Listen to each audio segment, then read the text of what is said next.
Olá, bom dia, boa tarde ou boa noite. Bem-vindos a mais uma lição. Esta é a lição número 22 aqui da nossa oficina 7, que tem a ver com balança, que tem a ver aqui com equilíbrios, que tem a ver aqui essencialmente com a vossa capacidade de comunicar bem em parceria, ou seja, comunicar bem com o outro na relação bilateral, seja em plano afetivo, seja em plano empresarial, seja em qualquer outro plano bilateral que vocês queiram aqui compreender. Tivemos a trabalhar mitos, tivemos a trabalhar um mito na aula anterior, hoje vamos trabalhar outro mito, hoje trago-vos o mito da estabilidade. Falámos do mito da felicidade na aula anterior, na aula 21, hoje aqui na aula 22 vamos estar a trabalhar o mito da estabilidade, que estão ligados. A felicidade tem a ver com, digamos, um preenchimento artificial quase daquilo que consideramos como excepcional e que devemos integrar como normal, que é atingir objetivos, que é evoluir, que é crescer, e não deve ser visto como algo excepcional, mas sim como algo que é comum e que deve ser mantido.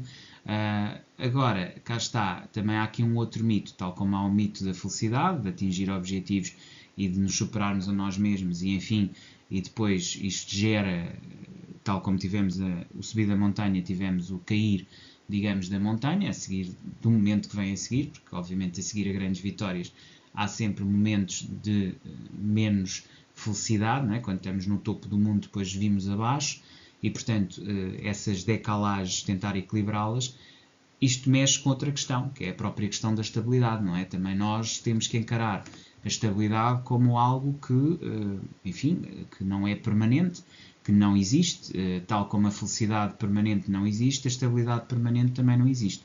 Portanto, é compreender estes altos e baixos dos relacionamentos e desenvolver resiliência, ou seja, a capacidade do dia seguinte.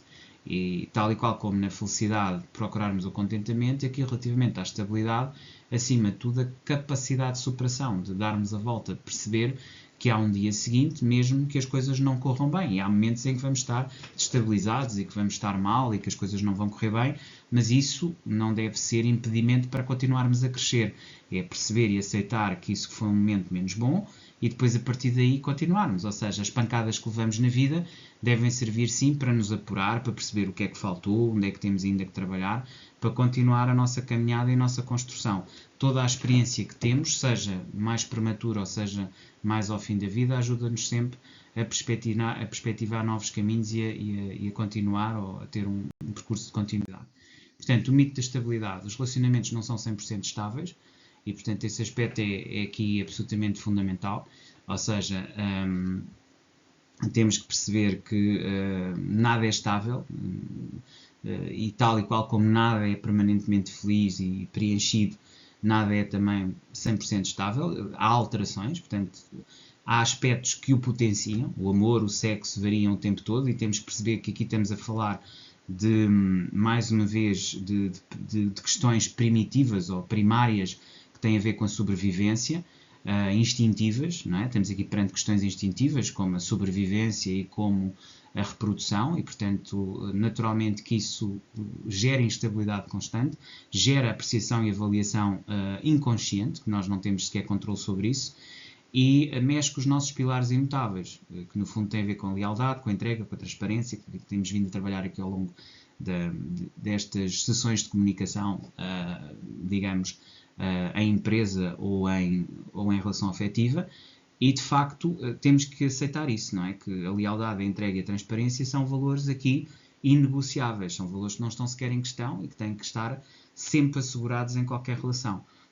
Desde que isto exista, estes pilares imutáveis, que as relações possam chegar ao fim ou que possam começar, também é uma realidade que tem que ser aceite, não é? Ou seja, nós não podemos querer mudar a natureza dos factos ou do que nos acontece. Devemos saber aceitar aquilo que acontece, devemos é saber reagir de conformidade, e é como sempre digo, a questão não é o que acontece é 10%, a forma como reagimos àquilo que acontece é 90%, e é sobretudo aqui na forma como reagimos que temos que saber aceitar a instabilidade, sabendo que esta não é motivo imediato para um término, mas também não é motivo imediato para uma situação de descaso ou de desconsideração, deve ser levada a sério, mas ao mesmo tempo também deve ser relativizada tendo em conta um contexto de construção um contexto de crescimento, um contexto de aprendizado. Portanto, qualquer conflito, qualquer situação ajuda-nos a crescer como pessoas, como homens e a chegar mais longe.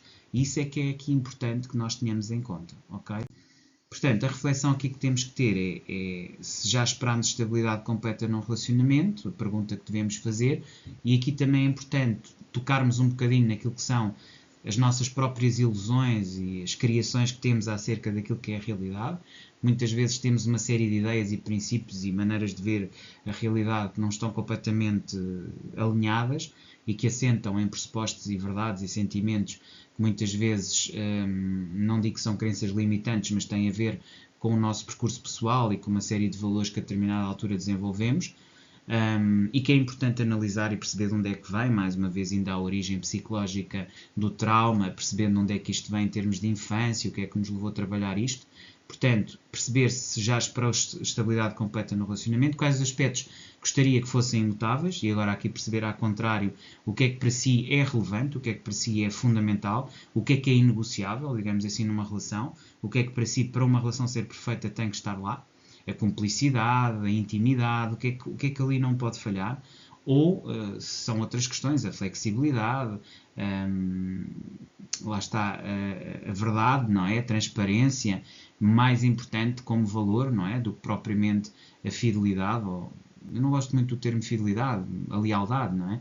Portanto, o que é mais importante é a transparência, porque a transparência também é uma forma de lealdade, não é? Portanto, mas o que é mais importante é a transparência ou a constância, a permanência, digamos assim, aquilo que tem que ver com, digamos, a crença ou aquela nossa visão, pode ser uma crença de que o outro tem que ser leal ao ponto de não ter mais nenhum tipo de relacionamento, sendo que isto é virtualmente impossível. E depois vamos para aquela questão do ciúme e para aquela questão do que é ou não aceitável. Portanto, o que é que para si é imutável, o que é que para si é inegociável e o que é que deve permanecer.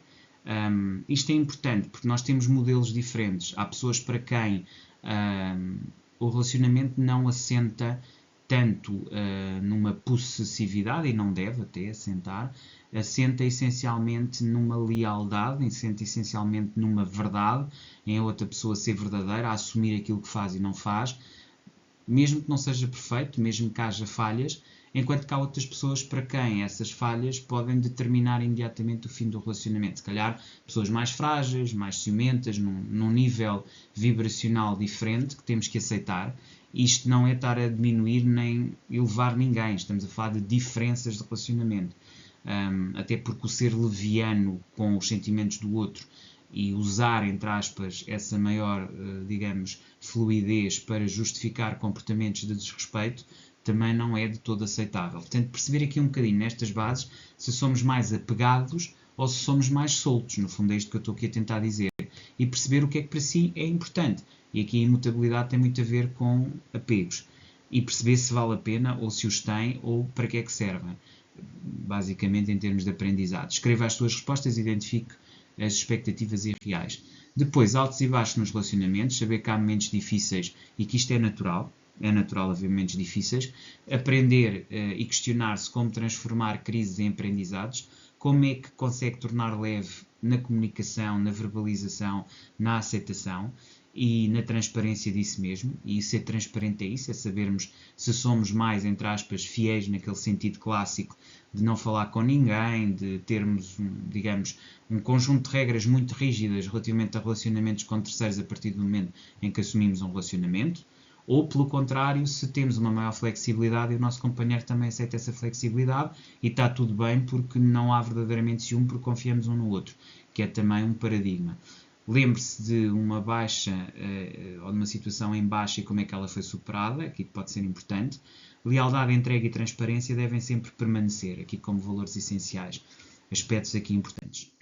Entendendo, portanto, os pilares imutáveis, a lealdade tem a ver com entrega e transparência, e é aquilo que sustenta o vínculo. E voltamos àquela questão, o que é isto da lealdade?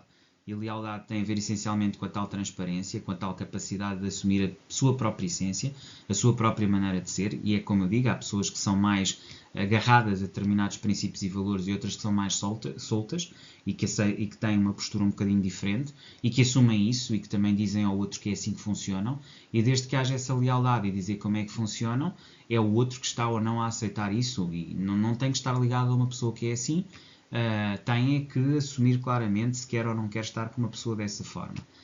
Portanto, essa lealdade, essa capacidade de ser verdadeiro e de ser transparente é absolutamente essencial e é aquilo que sustenta o vínculo. Depois, mesmo com variações no amor, os pilares têm que manter o relacionamento, esta lealdade, esta entrega, esta transparência. Depois de vermos que são estes três princípios, a lealdade, a entrega e a transparência, que são a base, e perceber as variações que temos, das quais também já falei extensamente, tente aqui, como exercício prático, listar ações para cultivar os pilares em tempos de desafio, ok? Depois, relacionamentos familiares e profissionais, entenda a diferença. A estabilidade também é um mito fora dos relacionamentos amorosos e, portanto, entenda que isto existe para os relacionamentos amorosos como existe para os relacionamentos profissionais. Depois, reflita sobre variações em relações familiares e profissionais. O que é diferente para si quando está num ambiente, portanto, afetivo e quando está num ambiente profissional. E leva a lealdade, a entrega e a transparência a esses contextos profissionais também. Que faça aqui a transmutação do elemento afetivo para o elemento profissional. Depois, é importante aqui também trabalhar desafiando o mito e perceber que a instabilidade pode trazer crescimento, que muitas vezes estes momentos em que temos quebras, e quantas vezes nós acabarmos com alguém, ou termos um momento em que alguém se afasta da nossa vida, não é um período de grande reflexão e crescimento. É que há pessoas que não têm que estar na nossa vida. Vêm para nos ensinar algo, para nós aprendermos, para nós crescermos. Então, a instabilidade pode trazer crescimento, não é? E isto obriga-nos a rever a nossa visão de estabilidade e a perceber até como é que podemos ser diferentes e o que é que podemos corrigir em nós para nos sentirmos melhor connosco mesmos, nunca em relação a outros, mas para nos sentirmos mais dentro de nós e mais de acordo com os nossos valores e princípios internos. E, portanto, isto também é algo importante para se comprometer com o aprendizado contínuo nos relacionamentos. Plano de ação e resultado esperado. Aceite a instabilidade como parte da jornada, acho que é um aspecto aqui absolutamente essencial. Depois pratique os seus comportamentos naqueles exercícios de 90 dias, 3 ciclos de 15 dias, cá está, 15 dias em que reflete, 15 dias em que descansa, registra as ações, cria hábitos conscientes, basicamente aqui como princípio essencial. E, portanto, eu diria que aqui o que é relevante em final de aula, e aqui em resumo, para trabalhar a instabilidade como parte da jornada, é perceber que os relacionamentos são tanto mais flexíveis quando são mais fortes e saudáveis. E quando falo em força e saúde, falo essencialmente em conhecer os seus próprios limites, conhecer as suas forças e fraquezas e, essencialmente, olhar para o seu autocuidado como algo, a saúde dos relacionamentos tem muito a ver com o autocuidado que temos e com a capacidade que temos para nos entregar dentro desse autoconhecimento, ok? E no fundo era desta forma que eu queria acabar. Espero que tenham gostado da aula e voltamos a ver amanhã. Até lá, despeço-me com cordialidade.